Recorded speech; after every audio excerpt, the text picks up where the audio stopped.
Praise the lord. ఈరోజు మే నెల 26వ తారీఖు ఆదివారం మధ్యాహ్నం 3 గంటలకి 2024 సంవత్సరం.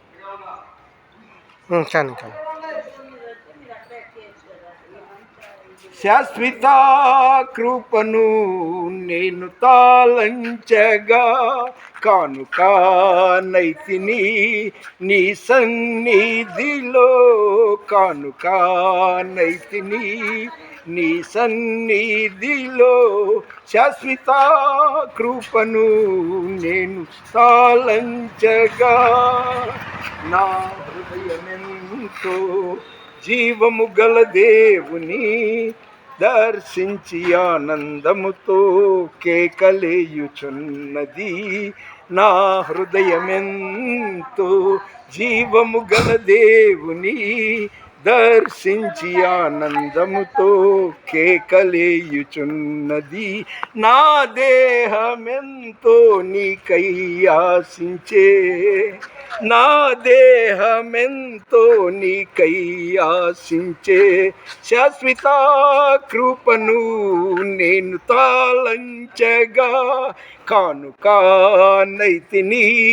నీ సన్నిధిలో, కానుకానైతిని నీ సన్నిధిలో. భక్తిహీనులతో నివసించుట కంటెను నీ మందిరావరణములో ఒక్క దినము గడుపుట. భక్తిహీనులతో నివసించుట కంటెను నీ మందిరావరణములో ఒక్క దినము గడుపుట. 1000 దినాల కంటే శ్రేష్టమైనది. దేవునికి ప్రియమైన వారలారా, మనం బతుకున్నప్పుడు ఎవరైనా గ్యారెంటీ ఇవ్వగలరా? ఇంకో గంటలో చచ్చిపోతా, వచ్చే వారం చచ్చిపోతా, 4 రోజులకి చచ్చిపోతా అని ఎవరు చెప్పలేరు. కాబట్టి బ్రతుకున్నప్పుడు ఏ క్షణం ఏం జరుగుతుందో ఎవరికి తెలియదు. అందుకని ఎల్లప్పుడూ ప్రభువునందు ఆనందించుడి అని వాక్యం ఉంది. అలాగే నీ ఆవరణలో ఒక దినం గడుపుట 1000 దినాల కంటే శ్రేష్టం అని ఉంది. కాబట్టి మీరైనా నేనైనా ఎవరైనా ఇక నుండి క్రొత్త జీవితం జీవిస్తూ నిజమైన క్రైస్తవులంటే లోకం మనల్ని గమనిస్తుంది. కాబట్టి ఎప్పుడూ ప్రార్థన పూర్వకంగా ఉండడం మంచిది. నేను ప్రతిరోజు ఉదయం లేవగానే వాగ్దానం చూస్తాను, దేవుని వాగ్దానం క్యాలెండర్లో. ఆ తర్వాత 103వ కీర్తన, నా ప్రాణమా యెహోవాను సన్నుతించుము. ఆ తర్వాత ఏమో 23వ కీర్తన, యెహోవా నా కాపరి నాకు లేమి కలుగదు అని. అదేవిధంగా 27వ కీర్తన మొత్తం చదువుతాను.